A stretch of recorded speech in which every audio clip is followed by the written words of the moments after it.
हम तो मुस्लिम दुनिया को कह रहे हैं इंडिया से हमारी दोस्ती करा दें, हम कहाँ पे हैं? चीमा साहब, सबसे बड़ी इस वक्त समझने की जरूरत, मेरे पाकिस्तानी भाइयों को सबसे ज्यादा समझने की जरूरत है, this is Jio economic period. ये जंगों का दौर नहीं है। अब करेंसी किसी मुल्क की दबा दी जाती है और उसको वो उसी से बैंकरप्ट हो जाता है। अब जंगों का किसी के ऊपर चढ़ने का दौर नहीं है। अब दहशतगर्दी का दौर खत्म हो चुका है, जियो इकोनॉमिक्स का दौर है, 21st सेंचुरी है।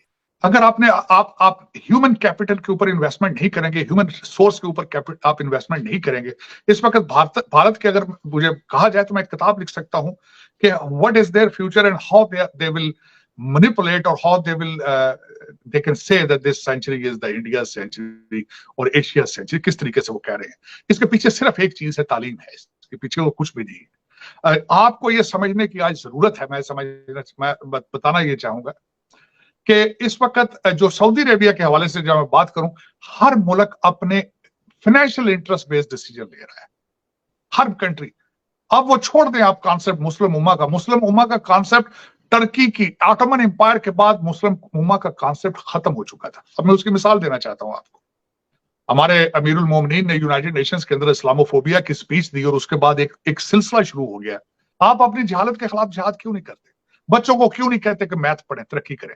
अब भारत की सीक्रेट सबसे बड़ी, मुझे आज मैं अब सरप्राइज, मैंने वो पिक्चर बल्कि उतारी है। एक तरफ मोदी साहब खड़े थे, अफ्रीकन यूनियन का सदर खड़ा था, साथ जो बाइडेन खड़े थे और साथ उनके अजय बंगा खड़ा था।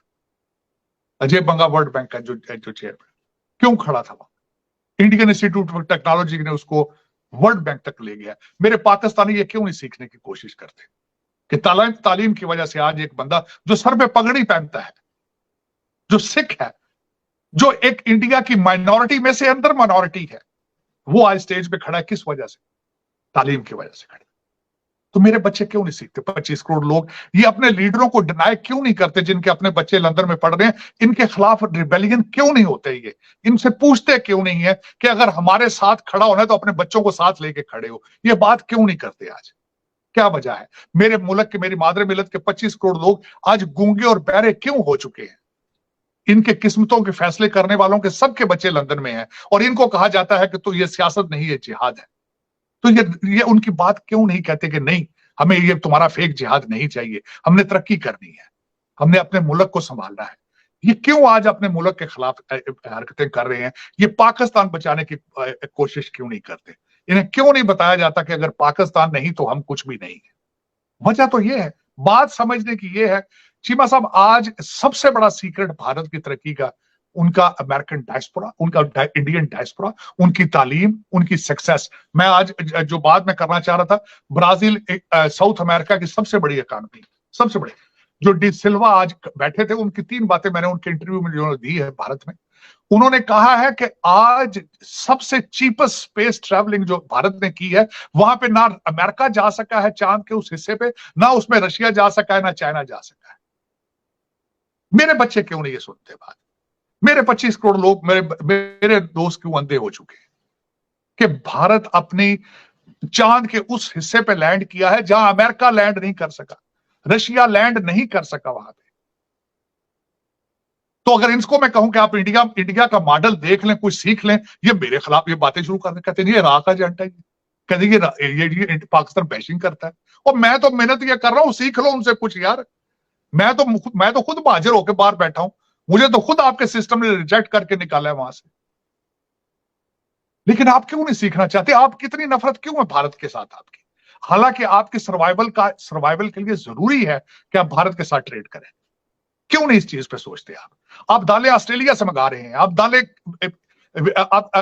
अमेरिका से मंगा रहे हैं, साथ पड़ोस से क्यों नहीं मंगाते? अब मैं उसकी मिसाल देना चाहता हूं। इस वक्त अमेरिका और चाइना दोनों बॉर्डर के ऊपर खड़े हैं, हालते जंग में है, लेकिन ट्रेड उनका पीक पे है। क्या वजह है कि आपकी आंखों पे क्या पट्टी बंधी है? क्या वजह है? आप क्यों नहीं सोचते? यही एक बात है। लेकिन मैं समझता हूं, जब तक आप भारत के साथ, बांग्लादेश के साथ, आप ईरान के साथ, अफगानिस्तान के साथ आप ट्रेड नहीं करेंगे, हालात बेहतर नहीं करेंगे, आप सर्वाइव ही नहीं कर पाएंगे। तरक्की तो बहुत दूर की बात है। बिल्कुल सही कह रहे हैं तार साहब। ये भी बताइएगा, आपने बांग्लादेश का जिक्र किया है, बांग्लादेश के ऊपर अमेरिका काफी सैंक्शंस वगैरह लगाता रहा था। एक और काम हुआ है कि नरेंद्र मोदी ने जो बाइडेन की और हसीना वाजिद की मुलाकात भी करवाई है और कहा यह जाता है कि उस बर्फ पिघलने के बाद जो है बाइडेन साहब जो है हसीना वाजिद और उनकी बेटी के साथ सेल्फियां लेते रहे।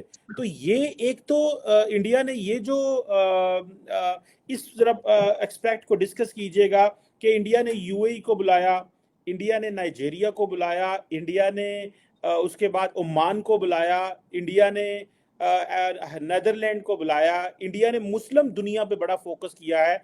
और इंडिया की ये जो बांग्लादेश के हवाले से डिप्लोमेसी थी कि उनको अमेरिका के करीब किया है क्योंकि ऑलरेडी चाइना का बड़ा प्रेशर था।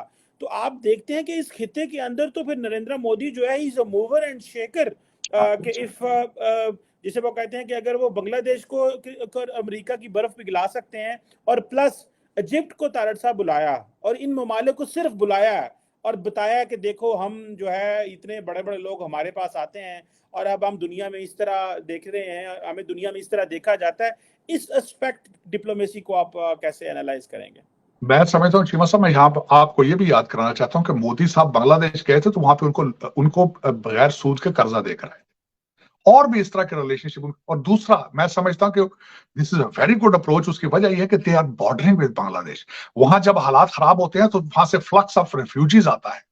तो it is very good approach कि बांग्लादेश के हालात बेहतर होंगे तो वो भारत के ऊपर प्रेशर कम आएगा। आपने देखा ही होगा जो हालात वहां पे इस वक्त बंगाल के अंदर होते हैं, कलकत्ता के अंदर जिस तरह के हालात हैं। तो इट्स अ गुड अप्रोच मेरे ख्याल में। और जिस तरीके से और दूसरा इसमें चीमा साहब देखा जाए अगर, तो जब आप you have to when you आप एक रीजनल पावर बन के उभर रहे हैं तो you have to have a diplomacy with Nepal and the Burmese and all of them. मैं समझता हूं कि पाकिस्तान की तरफ से भी कोई अच्छा स्टेप लेना चाहिए, अच्छी चीजें आगे सामने आनी चाहिए ताकि भारत के साथ रिलेशनशिप ठीक हो। टाइम आएगा, इसमें कोई शक नहीं है।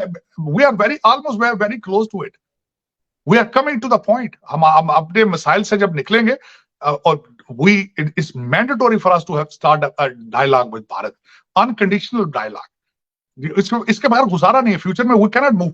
और दूसरा, मेरे कई भारतीय दोस्त भी कहते हैं नहीं हमें पाकिस्तान के साथ रिलेशनशिप की जरूरत नहीं है। नहीं, it is you need it at the same time.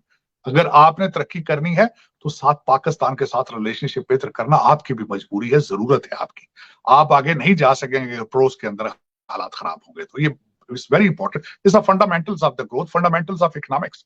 तो मैं समझता हूं कि इस वक्त Pakistan is on the right track. अगर देखा जाए चीमा साहब, इस वक्त हमारे आर्मी चीफ जो पाकिस्तान में है इस वक्त, he is very determined, he is very dedicated.